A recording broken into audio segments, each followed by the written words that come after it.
You know, in such a cynical, sarcastic society, oftentimes looking for the negative on anybody or anything. If you're fortunate enough to spend 5 minutes or 20 minutes around Tim Tebow, your life is better for it. I just went out there and we were blessed to win the national championship, and 2 days afterwards, I was eating grouper at Ballyhoo Restaurant in Gainesville, Florida with my mom, my dad, my aunt, and Coach Meyer. And Coach Meyer gets a call, and he's like, all right, bye. So intense. And I was like, Coach, what's that all about? He said, that's Steve McLean, who's our PR guy at Florida. I said, well, what do you have to say?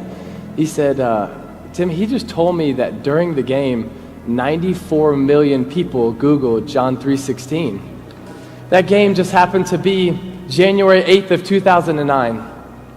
Well, exactly 3 years later, January 8th, 2012, exactly 3 years later to the night that I put John 3:16 under my eyes, I was playing quarterback for the Denver Broncos in the first round of the playoffs versus the Pittsburgh Steelers. I didn't think of John 3:16 one time going into that game at all. I didn't even know it was 3 years from the night that I wore it. Just went out there and tried to win a silly football game, and we were blessed to win this crazy game. Then came the miracles, a string of improbable late-game victories. But after Tebow engineered yet another impossible last-minute win with this 80-yard overtime pass. Afterwards, I go into the locker room, I change really fast, I'm getting ready to walk into the press conference because I love talking to the media.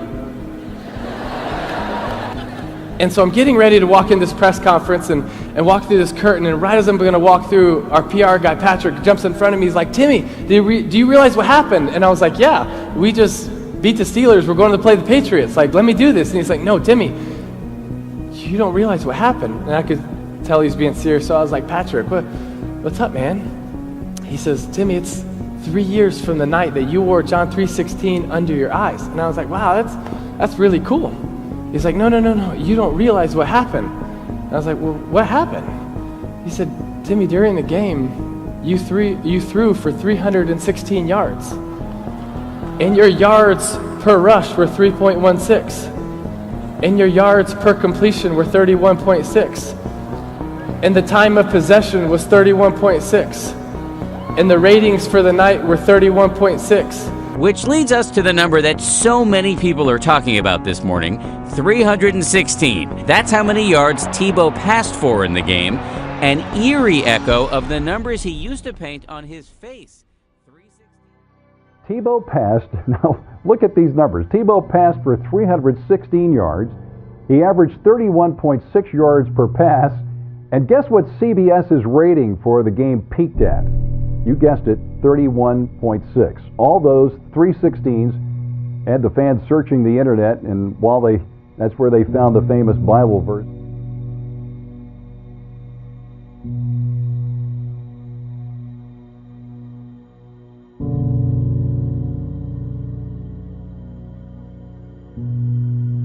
Tim Tebow sometimes painted John 3:16 on his eye black when he was in college at the University of Florida, and that's a practice, by the way, the NCAA has since banned. And during the game, 90 million people Googled John 3:16, and so many people were on social media talking about it that it actually shut down Twitter for a little while because it was getting overloaded. And when Denver quarterback Tim Tebow threw this touchdown pass on Sunday, he entered the record books, not just for football, but because it prompted more than 9,400 tweets per second, a Twitter record for a sporting event.